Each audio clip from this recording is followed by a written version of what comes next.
आपको बताएंगे multiple with 9 के साथ मल्टीपल कैसे करते हैं। तो हमने 437 में एक कम किया तो 436 आया।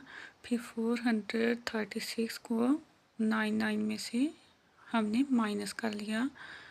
जैसे कि 4 को 9 में से निकाला 5, फिर 3 को 9 में से निकाला 6 और फिर 6 को 9 में से निकाला तो 3। माइनस करने से ये इसका आंसर आ गया।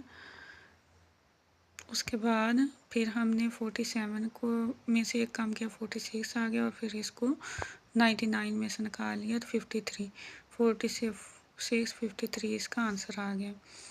फिर उसके बाद हमने 63 में से एक को कम किया 62 आ गया और फिर 99 में से 62 को निकाल लिया, इसका आंसर आ गया। उसके बाद है 30 × 99, इसका आंसर कमेंट में दें।